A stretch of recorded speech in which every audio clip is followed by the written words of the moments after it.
Olá, boa noite. Como vai? Vai bem? Começa nesse instante aqui pela TV Pantanal, canal 22, Rede TV.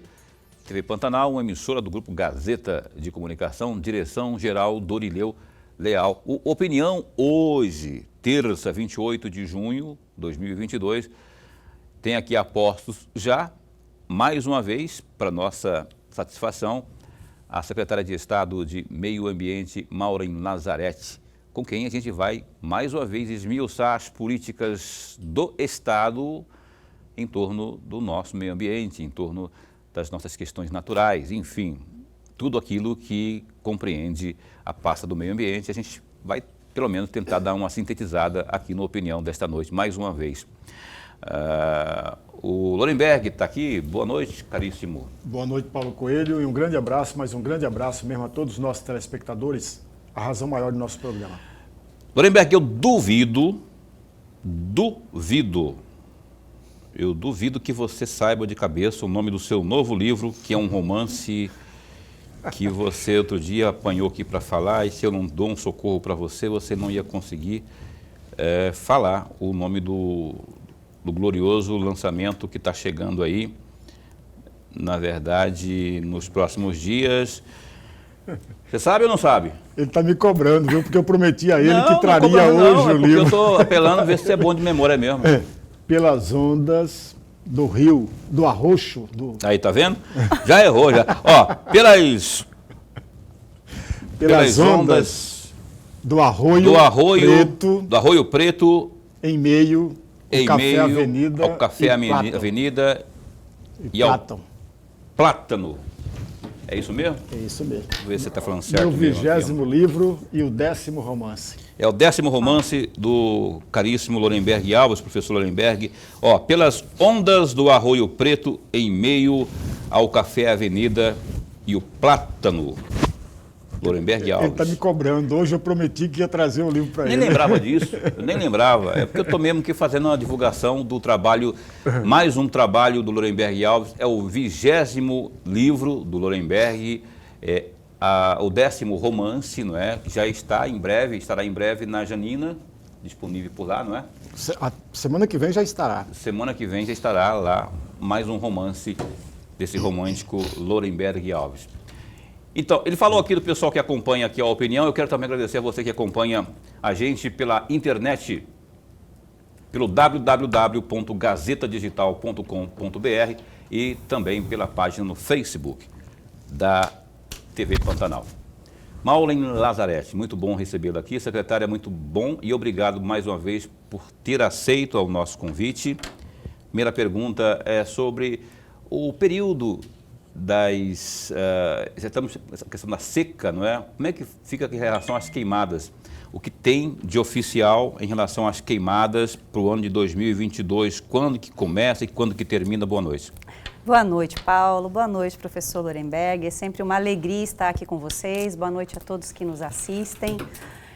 O nosso período proibitivo de queimadas está oficialmente publicado, inicia-se agora na próxima sexta-feira, então de 1º de julho até 31 de outubro de 2022, é proibido fazer o uso do fogo em todo o território do estado de Mato Grosso, uma medida que visa reduzir o risco de impacto por incêndios florestais. A gente sabe que esse é um período de extrema seca, o período mais intenso de condições climáticas favoráveis a uma queimada que poderia ser controlada se transformar num incêndio florestal, então o uso de fogo é proibido.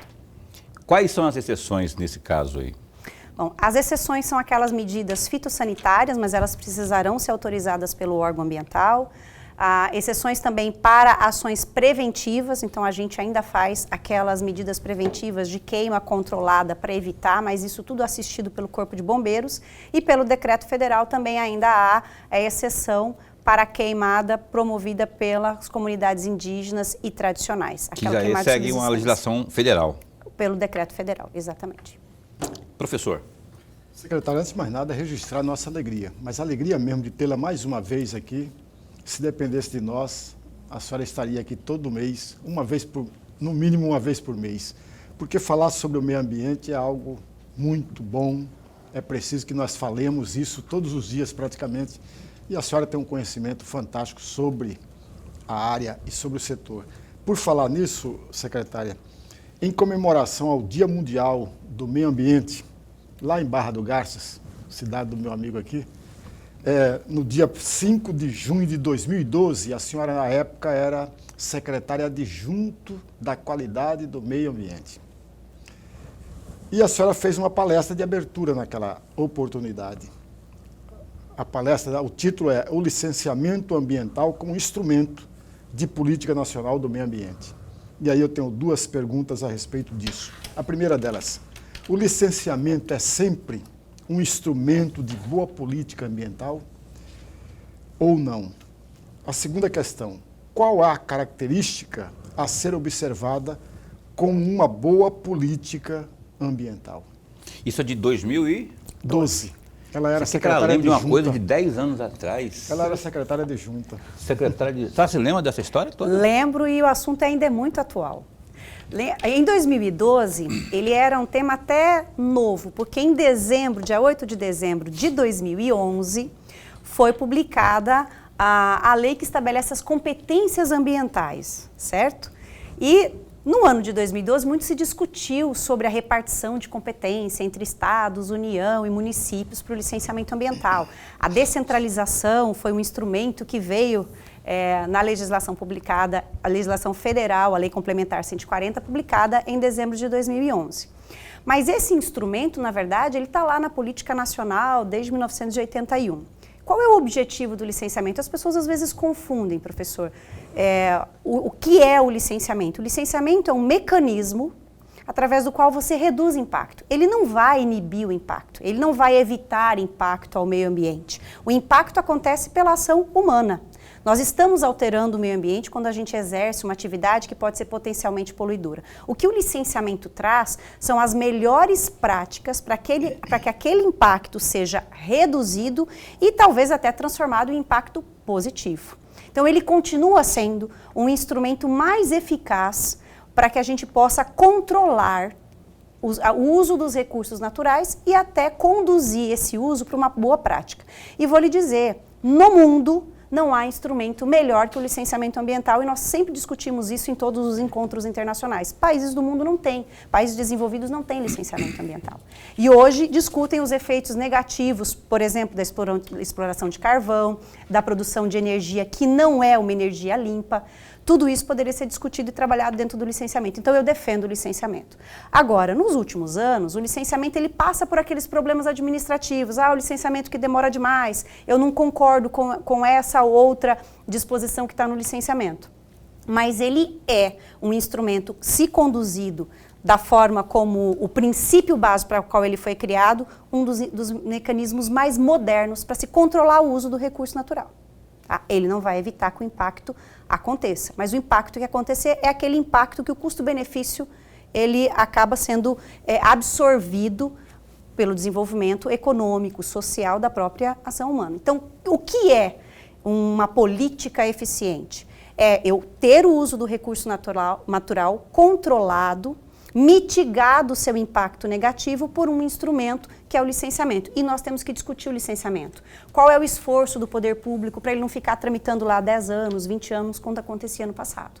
Então, hoje nós dedicamos muito tempo, não só o governo do estado de Mato Grosso, mas os órgãos estaduais e municipais que estão entrando nessa seara, discutindo qual o melhor mecanismo para tratar o potencial poluidor com o rito do processo de licenciamento. Olha, eu quero voltar à questão das queimadas, né, do período proibitivo. O estado de Mato Grosso, especialmente por conta da nossa querida SEMA, como está se preparando para que os números deste ano sejam menores do que aqueles que foram registrados no ano anterior, sendo que, de acordo com a própria SEMA, o ano anterior já registrou queda em relação ao de 2020. Eu queria que o senhor fizesse aí, primeiro, passasse essa informação, como é que está sendo, está tendo investimento, não está, e só tem números também sobre essa questão. Bom, o Estado, como tem feito nos últimos 3 anos, no início do ano de 2022, nós fizemos o plano de ação para o combate aos incêndios florestais e desmatamento ilegal. Nesse ano são mais de 64 milhões que serão investidos em todas essas ações. Desde o mês de março, nós já intensificamos as ações preventivas. Então, nós temos entre elas capacitação de brigadistas, acabamos de lançar o edital para contratação de 180 brigadistas, cursos de capacitação também para pilotos de aeronave. Essas imagens aí são pertinentes? Essas imagens são a construção de aceiros preventivos no entorno de unidades de conservação. Nós notificamos proprietários que estão perto da Transpantaneira para que façam a limpeza nas suas áreas. A Cinfra fez limpeza à margem das rodovias que registram ocorrência de incêndios acidentais. Fizemos ainda capacitação em comunidades tradicionais para que eles possam fazer a primeira resposta, e vamos entregar neste ano mais de 2.000 abafadores ecológicos para essas comunidades, para todas essas equipes. O Corpo de Bombeiros incorporou, além daqueles equipamentos que já foram adquiridos em anos anteriores, uma série de novos equipamentos, veículos foram contratados para apoiar nas ações de combate e recriminação a incêndios criminosos. E aeronaves, tem algum... Como é que vai ser o trabalho feito? Porque sempre tem o trabalho que é exigido, né? O senhor Paer presta ou pelo menos prestou aí em ocasiões específicas, tem as aeronaves agrícolas, como é que está, tem algum investimento para isso, como é que está previsto esse tipo de cautela para ocasiões que necessitem? Então, a Defesa Civil fez um procedimento licitatório para que a gente pudesse ter mecanismos de acionar essas aeronaves agrícolas caso o efetivo do governo do estado não seja suficiente. Então, toda essa preparação já ocorreu e nós temos condição de acionar essas aeronaves que nesse momento do ano não estão sendo utilizadas para a questão agrícola, para que elas deem suporte ao combate aos incêndios florestais. Num passado não muito distante, eu não sei se foi no de 2021 ou de 2020, houve uma alegação de que, por força da legislação federal que protege e possibilita que comunidades indígenas, por exemplo, pratiquem, né, eu não sei qual é o nome daquilo lá, é acero que fala, aquilo que permite que os indígenas coloquem fogo limitado, não é? Eu não sei o nome que se dá isso. E que teria, a partir daí, o grande motivo, a grande motivação de um grande incêndio que se deu ali na região do Pantanal. Isso procede? Ou se isso só sabe se teve alguma investigação sobre isso? Então, nós já tivemos, tanto no ano de 2020 quanto no ano de 2021, incêndios de grandes proporções que se iniciaram dentro de terras indígenas, né?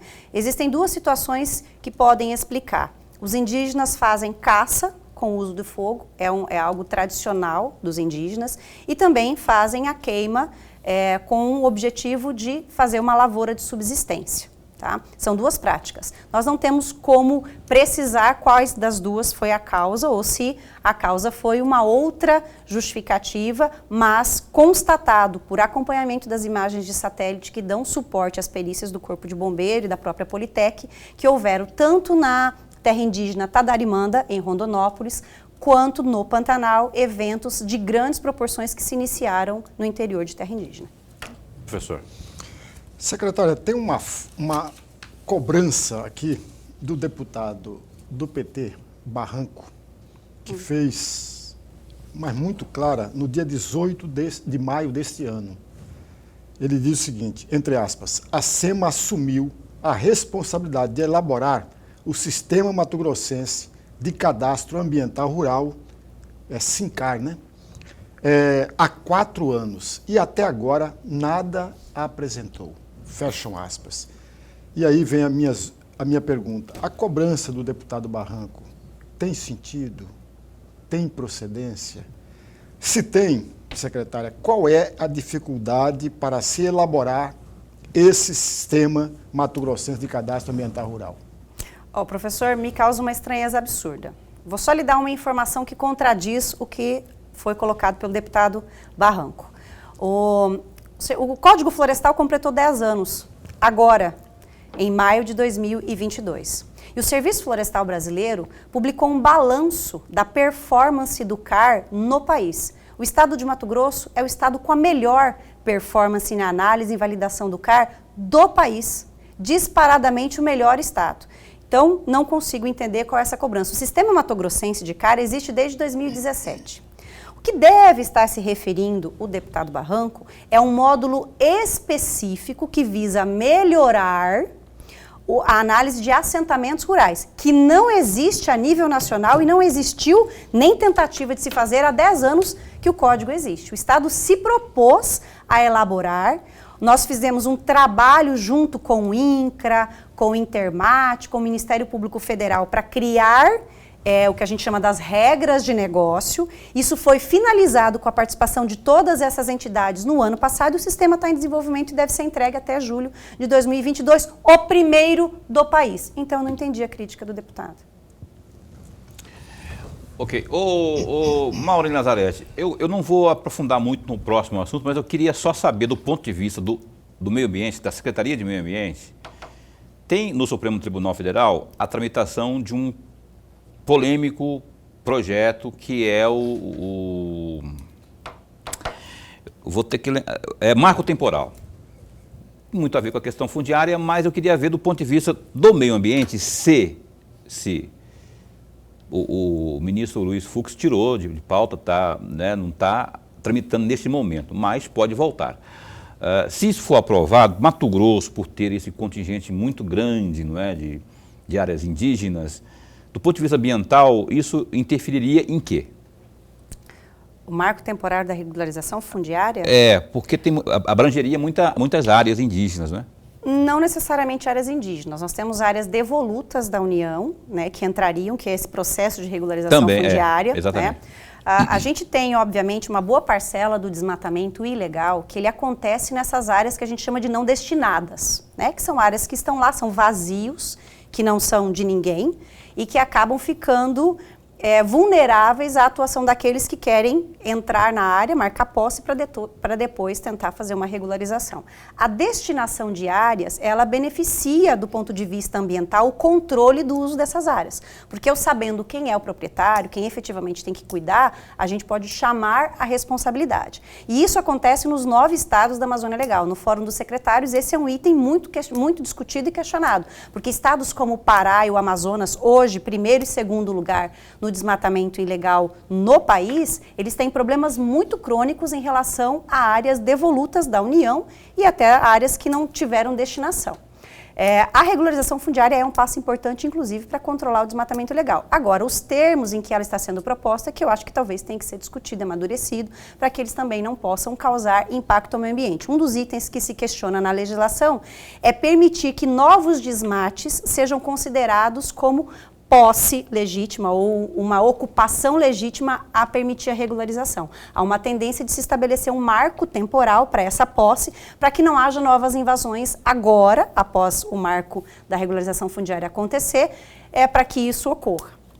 Acho que nesse ponto é benéfico para o meio ambiente. É benéfico nessa avaliação, né? Mas nesse ponto, né? Porque é muito polêmico também. Exatamente. Tem outros itens que precisam ser avaliados com mais cautela. E não acho que uma lei possa alterar a destinação de uma terra indígena para que ela possa ser regularizada. Acho que esse é um ponto que a Constituição veda. Está 1-1 lá o placar no Supremo Tribunal Federal, só que o ministro Supremo, o presidente do Supremo, o Luiz Fux, tirou de tramitação, né, devido à polêmica, para que seja realmente reavaliado, reestudado, enfim. Só que pode voltar também a qualquer instante aí a tramitação desse projeto, que, aliás, o presidente da República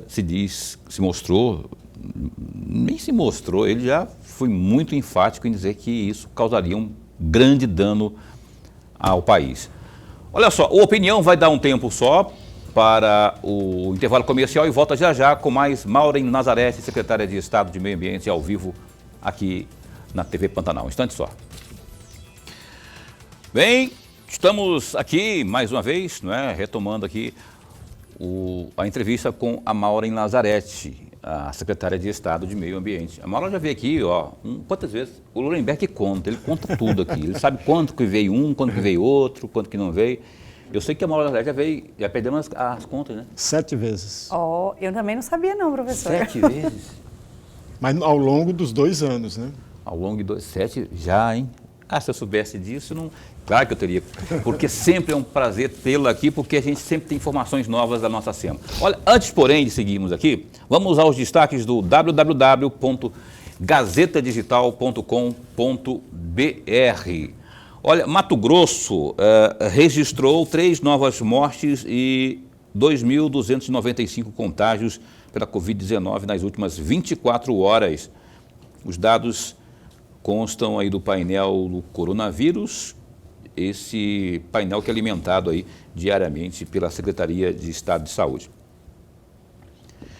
Conforme a atualização dessa terça-feira, dia 28, Mato Grosso passou a contabilizar 761.537 contágios, dos quais em 735.561 casos, as pessoas infectadas se recuperaram do vírus.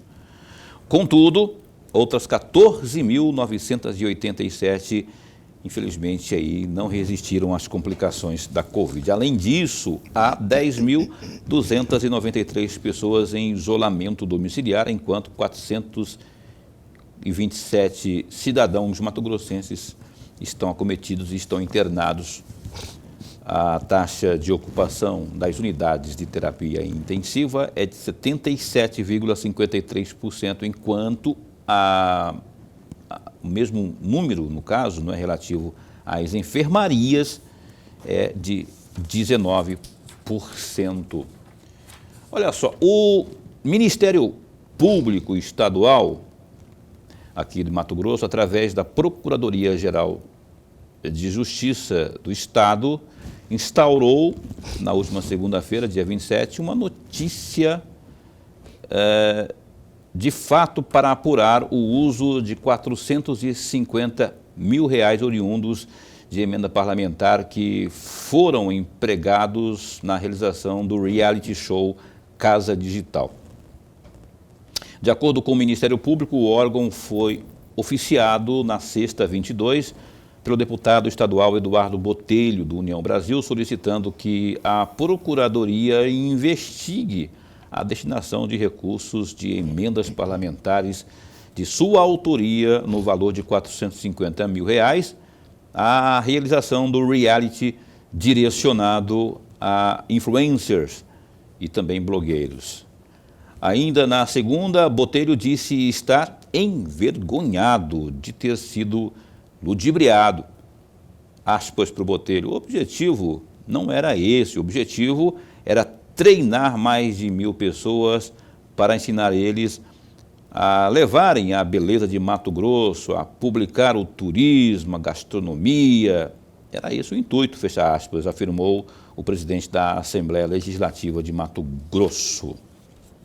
Tem um destaque também aqui, ó, o governador Mauro Mendes, do União Brasil, afirmou que o Congresso Nacional tomou uma postura eleitoreira na aprovação do projeto de lei complementar 18/2022, que limite a cobrança de imposto sobre circulação de mercadorias e serviços ICMS sobre o diesel, gasolina, energia elétrica e também comunicações, conforme noticiado pela reportagem do Gazeta Digital. O presidente Jair Bolsonaro, do União Brasil, sancionou a proposta por meio da Lei Complementar 194 na última quinta 23.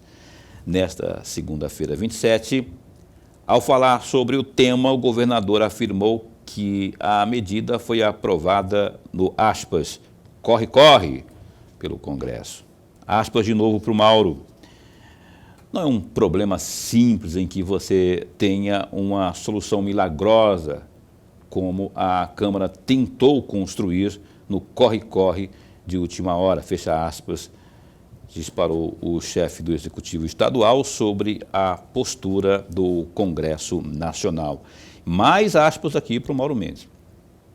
Do jeito que foi feito, no corre-corre que foi feito, eu posso dizer que o Congresso Nacional fez uma medida eleitoreira, fecha aspas, acrescentou o nobre Mauro Mendes Ferreira. E tem ainda, ele fala aqui, ó, ao falar sobre o tema, o governador apontou que a medida que visa conter a disparada da inflação causará uma perda de 1 bilhão e 500 milhões de reais à economia mato-grossense, o que não descarta alterações na lei orçamentária anual.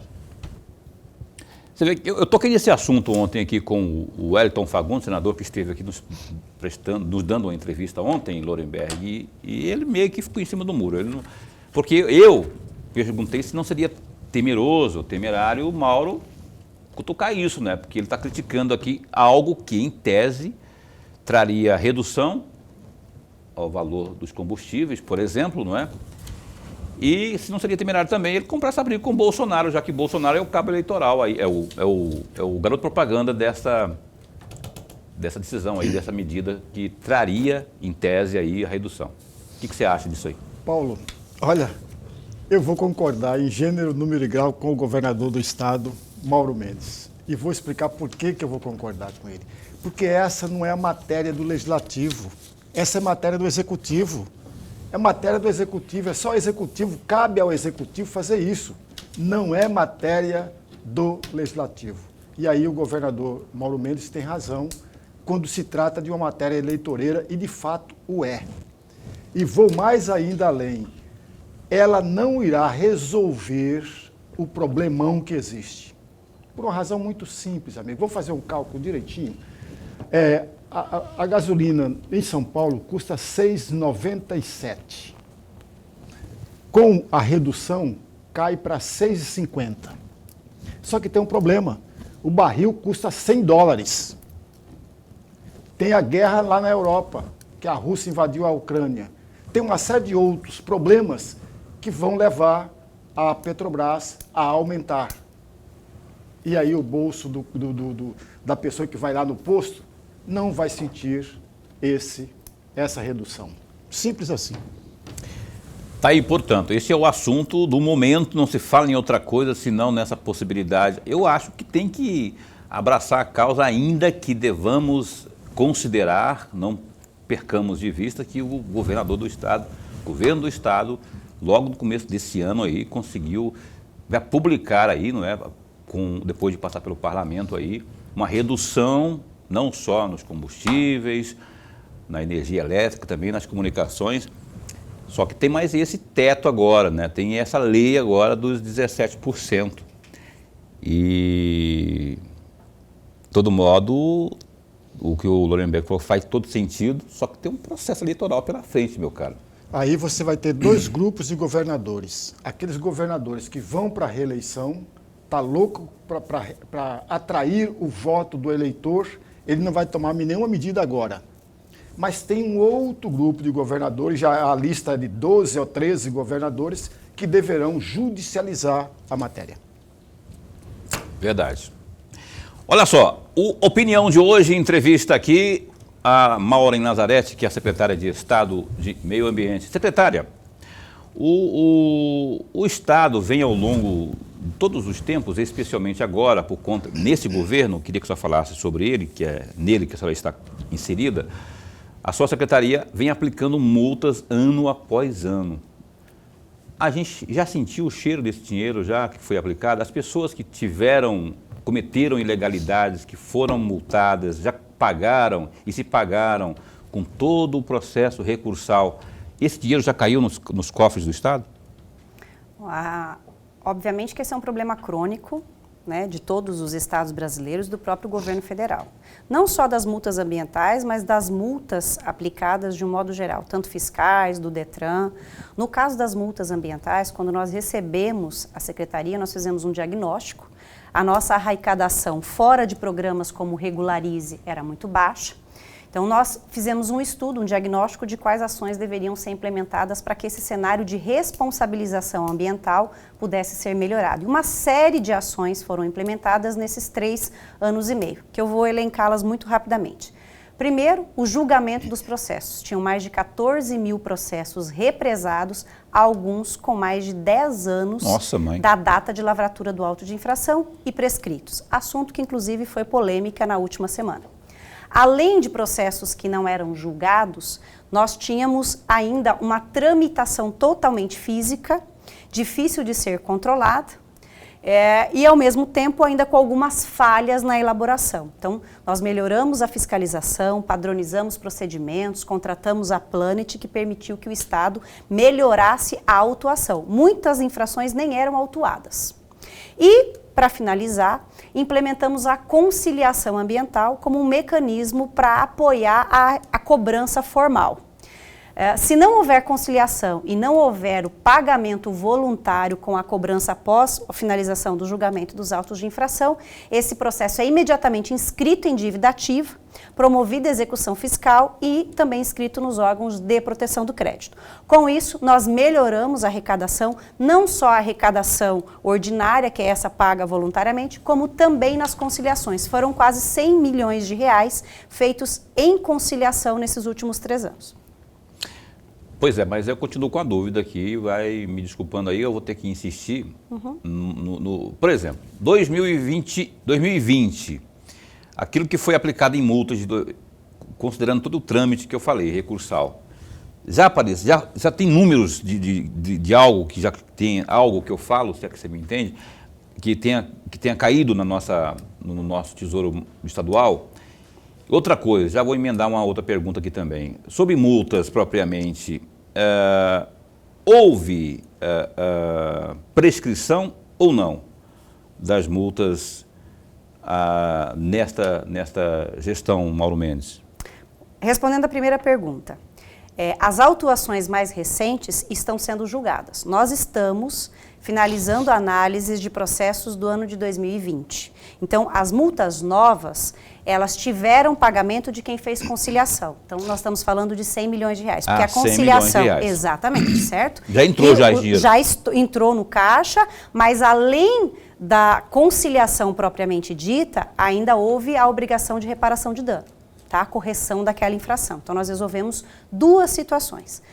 Em relação a prescrições, e fora isso, nós arrecadamos também quase 100 milhões de reais na cobrança de multas, pelo programa Regularize. Mas são multas que estavam ao longo do tempo nesse passivo dos 14 mil processos. Peraí, são 100 milhões dos de conciliação, Uhum. Ok? E mais a arrecadação de processos antigos, que é em torno também de 100 milhões de reais, que foi esse pagamento das multas feitas naqueles processos julgados anteriormente, ok?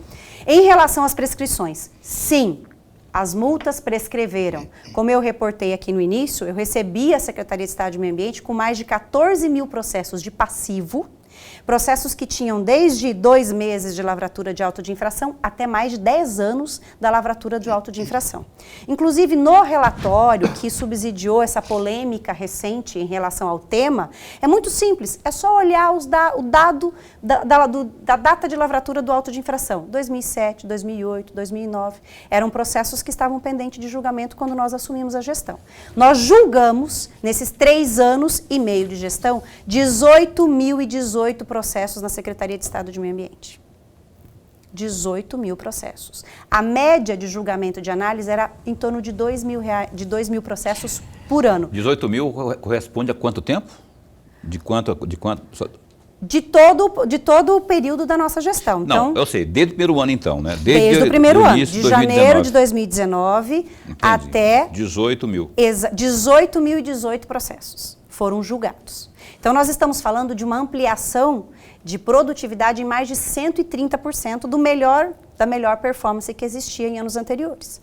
O que o Estado fez foi realmente limpar um passivo. Nós estamos julgando processos do ano de 2020, 21 e 22. Certo? Nós já estamos. E a meta da nossa gestão é terminar o ano de 2022 julgando processos do ano de 2022. Aquilo que o nosso telespectador pode estar perguntando é o seguinte, só falou aí de 200 milhões, 100 milhões aí de um período mais recente e 100 milhões de processos antigos, não é? Se esse dinheiro caiu já entrou no nosso erário estadual, nos cofres estaduais, ele foi carimbado, é um dinheiro carimbado ou ele entra na conta única e aí o governo pulveriza? Porque assim, eu imagino, pelo menos acho que deveria ser assim, o dinheiro entrou, era da onde? Multa do meio ambiente. E esse dinheiro vai cair numa conta específica no meio ambiente para investir em educação ambiental, compra de equipamento, coisa do tipo. Como é que foi feito? Todas as multas são arrecadadas para o Fundo Estadual de Meio Ambiente e que tem aplicação vinculada. É carimbado, então? É carimbado, exatamente.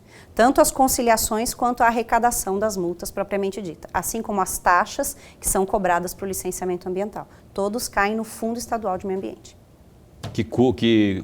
Custeia a operação da SEMA e os investimentos em meio ambiente. Isso que a senhora falou no começo aqui é tudo custeado com recurso do... Eu perguntei sobre a questão das queimadas, né? A senhora falou dos investimentos. Isso já é desse fundo? Sim, boa parte desse recurso é do Fundo Estadual de Meio Ambiente. Algum recurso vem do programa REN, desse programa que é financiado pelos governos alemães por redução de desmatamento, e outro tanto pela fonte 100 do governo.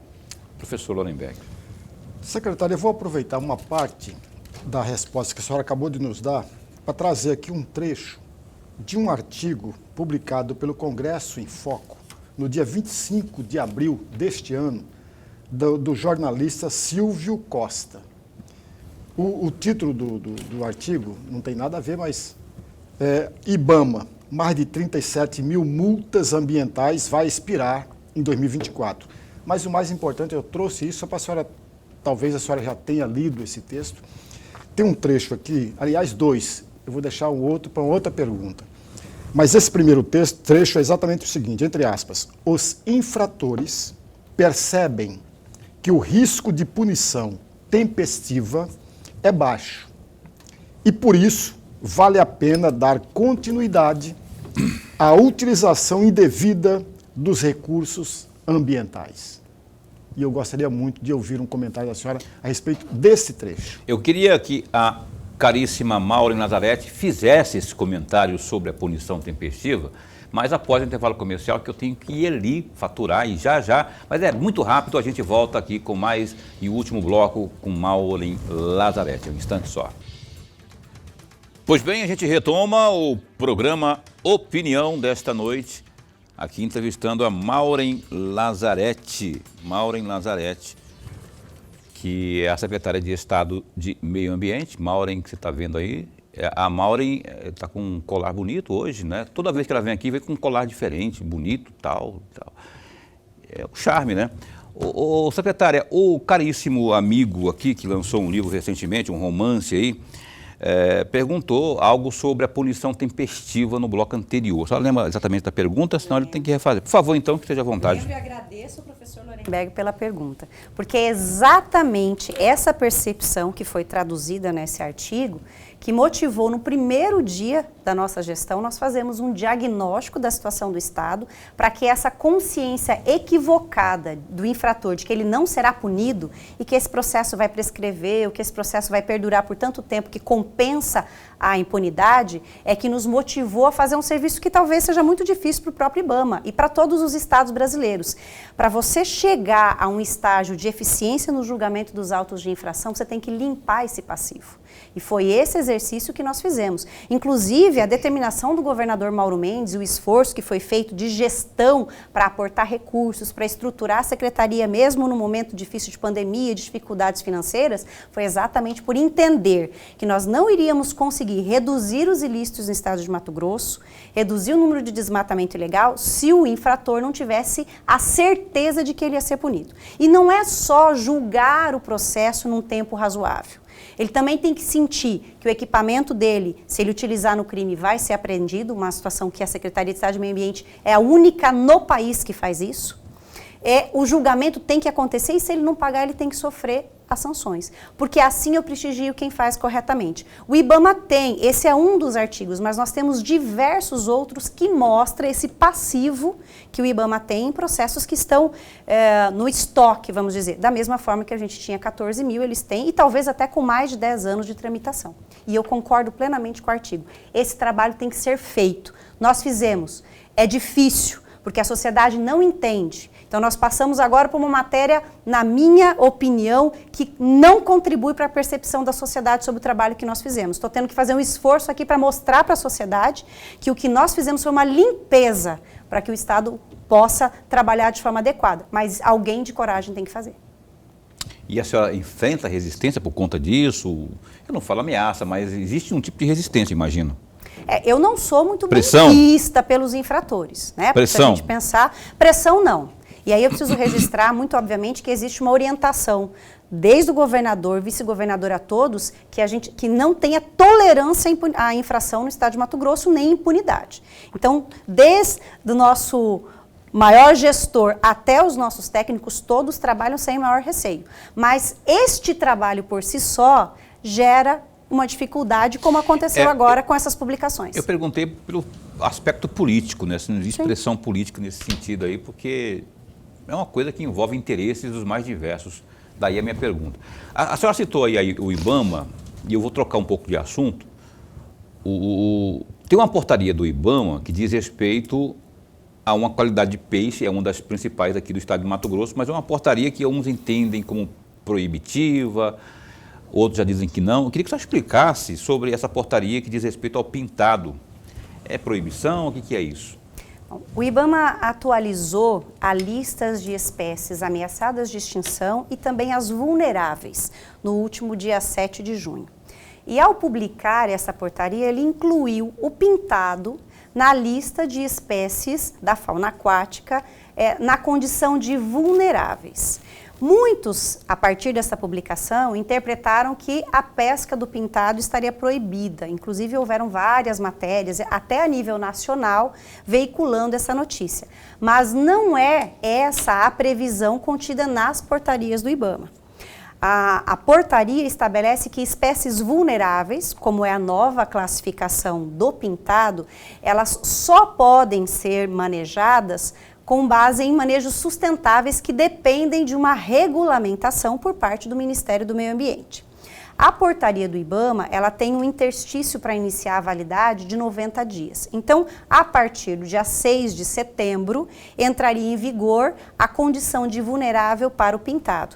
Nós já promovemos uma consulta ao Ministério do Meio Ambiente para saber se essa regulamentação de como se dará o uso, o consumo do pintado, a pesca, ela vai acontecer dentro dos ditames da própria portaria. Mas carece de uma regulamentação e isso precisa ser esclarecido por parte do Ministério do Meio Ambiente até o dia 7 de setembro, quando ela entra em vigor. O que vem a significar essa vulnerabilidade apontada pelo IBAMA? Significa que as legislações estaduais têm que adotar um novo procedimento? O que significa na prática isso? A vulnerabilidade é que essa espécie está lá sendo ameaçada de alguma forma, ela está vulnerável. Mas para o pescador, significa alguma coisa isso? Não, o que essa condição gera é restrição para a pesca, certo? Se essa restrição vai ser em ampliar o tamanho do peixe, se é restringir o período que ele pode ser pescado, ou se ela vai restringir a forma de consumo dessa espécie, é isso que nós vamos ter que aguardar o Ministério do Meio Ambiente. Mas a vulnerabilidade se difere da ameaçada de extinção. Quando ela chega na condição de ameaçada de extinção, é porque ela já tem um número muito menor. A vulnerável é como se fosse uma luz vermelha antes uma luz amarela antes da luz vermelha. Lorenberg, tinha um outro trecho aí que você ia falar no bloco anterior, mas você quer ficar para depois? O outro trecho do mesmo artigo, secretária.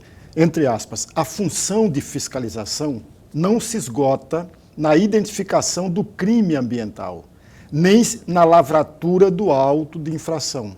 A homologação da multa, bem como sua cobrança e seu recebimento, são tão importantes quanto a deficiência nas etapas de instrução e julgamento acaba por comprometer todo um trabalho de investigação e de mobilização da fiscalização, fecham aspas. Gostaria, de novo, de um comentário da senhora a respeito disso aqui, porque o nosso amigo telespectador, talvez aquele que não está familiarizado com a questão ambiental, com as cobranças, pensa que a fiscalização é só a multa e acabou. Quando, na verdade, a fiscalização é muito mais do que a aplicação da multa. É isso, secretária? É isso mesmo. A gente chama de processo de responsabilização. Ele se inicia com a lavratura do auto de infração, mas ele só termina quando, de forma pedagógica, o infrator sente essa multa no bolso. Por isso, no nosso plano de ação para o combate ao desmatamento ilegal, não está só a melhoria da lavratura de auto de infração. Está o processo de responsabilização, que inclui melhorar a lavratura do auto de infração, porque eu também preciso de um auto de infração lavrado de forma adequada, inclui tornar mais ágil e eficiente o julgamento desse processo, para que esse infrator sinta num tempo adequado que ele foi punido e depois finalizar isso com a cobrança extrajudicial e depois com a cobrança judicial, além de inscrição nos órgãos de proteção de crédito. Se isso não acontece no prazo razoável, eu posso ter dois efeitos muito ruins para o processo de responsabilização. A sensação de impunidade, que por sua vez gera aquela ideia de que o crime compensa, e segundo, a prescrição, que é, na verdade, a perda da possibilidade de aplicar o efeito pedagógico ao infrator. É por isso que no planejamento da nossa gestão, toda essa ação, desde a lavratura do auto de infração até a cobrança da multa foi pensada e ações para todas elas foram implementadas. Eu gostaria que a senhora falasse também aqui, antes de caminharmos para o final Estamos caminhando para o final, né? Mas antes que o programa acabe, falar sobre o Carbono Neutro, que é um programa do governo do estado. Como é que está esse programa hoje em relação aos selos que já foram entregues? Quais foram as instituições? Muito obrigada pela pergunta, Paulo. Por nada, caríssima. Esse é um dos programas que mais nos orgulha, né?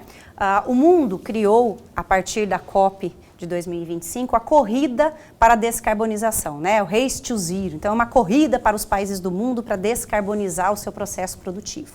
E essa corrida tem uma meta lá para 2050. O estado de Mato Grosso, de forma concreta, mais ousada, estabeleceu uma meta para 2035, a descarbonização. E por quê? Porque todo o nosso processo produtivo ele já é diferenciado de outros países do mundo e até de outros estados brasileiros que assumiram o compromisso até 2050. Nós fizemos um estudo da capacidade do estado de Mato Grosso de se descarbonizar. Esse estudo tem 12 ações prioritárias, então nós instituímos um programa já calçado em 12 ações prioritárias que já vêm sendo desenvolvidas pelo nosso setor produtivo de um modo geral. Por exemplo, vamos citar vai citar as 12, mas... Não, vou citar as duas delas. As duas? Não, vou citar duas delas. Tá bom. Vamos citar. Uma delas é fomentar o manejo florestal sustentável para a manutenção das florestas. Né? Então, eu não desmato, eu faço manejo florestal, que é só retirada das árvores com porte comercial, e isso abre espaço para as árvores mais novas crescerem. Isso fomenta, aumenta a produção de sequestro de gás carbônico nesse processo de inovação. Além de fomentar o manejo florestal sustentável, nós já fazemos combate ao desmatamento ilegal, então isso está dentro da nossa plataforma, o combate a incêndios florestais, que é no caso de Mato Grosso uma das maiores emissões, a integração lavoura, pecuária e floresta. O estado de Mato Grosso é o segundo estado brasileiro com a maior integração. Isso beneficia o sequestro de carbono, então é um diferencial, e somos o estado que mais produz etanol no país. Então, substituir os combustíveis fósseis por biocombustíveis também é uma das ações que podem descarbonizar. O programa prevê selos, que é especificamente uma intenção de envolver o setor produtivo. No dia 5 de junho, nós entregamos os primeiros selos a entidades financiadoras do programa, que vão apoiar essas ações estratégicas, a entidades apoiadoras, que são as entidades de classe que visam fomentar que cada vez mais os compromissários, ou seja, os produtores, tanto os processos industriais quanto os produtores rurais, que eles assumam compromissos voluntários. O selo é um sucesso, é um diferencial do estado de Mato Grosso nesta campanha. Os primeiros selos foram entregues. Todos que tiverem intenção de conhecer um pouco mais do programa Carbono Neutro, na página da Secretaria de Estado de Meio Ambiente, dentro do destaque está lá, conheça o programa Carbono Neutro. A obtenção do selo, a adesão voluntária ao programa é toda automática, toda digital. A concessão do selo é feita em português e inglês e ele também pode ser autenticado via site da Secretaria de Estado de Meio Ambiente. O que eu ouço de críticas positivas sobre esse programa Carbono Neutro é um absurdo, viu? É realmente algo que... E o governo está antecipando em 15 anos, né? De 2050 para 2035, governo do estado. Eu tenho tempo, quando me fala aqui no... Marcelo, tem um tempo aí para falar alguma coisa aqui mais ou tenho que encerrar? Porque ele abriu assim, o nosso editor, quando ele abre aqui a geral, eu fico aperreado aqui, eu tenho que encerrar o programa. Antes de encerrar o programa, eu quero perguntar para você, secretária, tem um projeto, rapaz, que está tramitando aí, salvo engano, é de um deputado aqui do Mato Grosso, sobre a possível retirada do estado de Mato Grosso da Amazônia Legal. Ele tem uns argumentos muito fortes, inclusive, diz respeito à geração de empregos, só que ambientalistas estão criticando, atacando. Eu queria saber a sua opinião sobre esse projeto. É Juarez Costa, não é? O Juarez Costa esteve aqui, inclusive, aqui defendendo. Ele esteve aqui defendendo. Só, por favor, queria que você comentasse o projeto que visa tirar Mato Grosso da Amazônia Legal. Eu vejo alguns problemas em relação ao projeto. Primeiro, o problema é que eu tenho 53% do território mato-grossense de bioma amazônico. Isso é um fato incontestável. Tá? Então, eu não posso dizer que Mato Grosso não tem Amazônia, Mato Grosso não está na Amazônia, porque o Mato Grosso está. Nós temos outros 2 biomas que podemos até discutir se eles deveriam estar na Amazônia Legal ou não. Mas aí os fundamentos são distintos. Em relação ao projeto em si, eu me preocupo com a insegurança jurídica que ele causa, certo? Porque a estrutura de constituição da Amazônia Legal, ela tem uma série de outras amarras, entre elas os incentivos fiscais que são constituídos, a intenção de tornar a economia da Amazônia Legal uma economia consistente, sustentável. Nós temos diversos organismos internacionais, e não estou falando de ONGs, não, estou falando do setor produtivo que consome os produtos de Mato Grosso, muito preocupados com essa alteração e com possíveis desmatamentos da Amazônia. E, além disso, nós já temos uma manifestação do STF, quando o Código Florestal ele foi publicado, o enfrentamento da situação de ato jurídico perfeito ou direito adquirido de desmatar, isso já foi enfrentado pelo órgão superior, vamos dizer assim, do nosso país, dizendo que não há direito adquirido a desmatar. Então, eu fico bastante preocupada. Existem outros mecanismos legais que podem permitir o aumento da produção no estado de Mato Grosso, que não necessariamente promover a retirada do estado da Amazônia Legal para reduzir reserva legal. Então, no primeiro momento, aliás, desde quando já começou a comentar, eu acho que a senhora é contra, então, o formato, a forma como ele está colocado, sim. Né? Eu vejo preocupações. Há outras formas de explorar a produção. Exatamente. O Mauro e Nazarete, muito obrigado por ter vindo aqui, o horário já explodiu. Eu quero de verdade agradecer à senhora, secretária do Meio Ambiente, por ter vindo mais uma vez, por ter aceito, não é? E por ter essa receptividade, não é? Sempre com o Programa Opinião, esse carinho com o Programa Opinião, que sempre que a gente convida, vem aqui, que não nada mais é do que um espaço para prestação de contas. E quando a senhora vem aqui, traz as informações diretamente da fonte, e isso para o nosso telespectador é muito bom. Muito obrigado de verdade por ter vindo, viu? Desculpa pelo frio aí, mas aqui eu vou pedir para botar uma fogueirinha aqui perto. Obrigado por ter vindo. Eu que agradeço, é sempre uma alegria. Eu sempre registro que eu gosto muito do Programa Opinião, eu me sinto à vontade, eu tenho realmente a intenção de contribuir prestando informação à sociedade. Acho que é mais do que um dever. Eu me sinto muito alegre de estar aqui, então pode me convidar sempre. E vou caprichar no visual, ó, vou vir com um colar novo cada dia. É. E vou cobrar agora também o livro do professor, tá? Aí, tá vendo, professor Lorenberg? Eu quero com dedicatória, professor Lorenberg. Do Arroio Preto. Lorenberg Alves, vai escrever romance, ainda mais romance ainda. Olha, muito obrigado por ter vindo, obrigado também a Lorena, minha caríssima colega jornalista, que é assessora de imprensa, obrigado pela força aí nas pautas, não é? Lorenberg, a gente se encontra amanhã, não é? Até amanhã. Amanhã com a advogada e presidente da OAB Mato Grosso, Gisela Cardoso, prerrogativas dos advogados, a questão virtual, pós-pandemia, enfim, a Gisela Cardoso conosco às 7h30 da noite, amanhã aqui. Não perca, fica bem, fica com Deus também.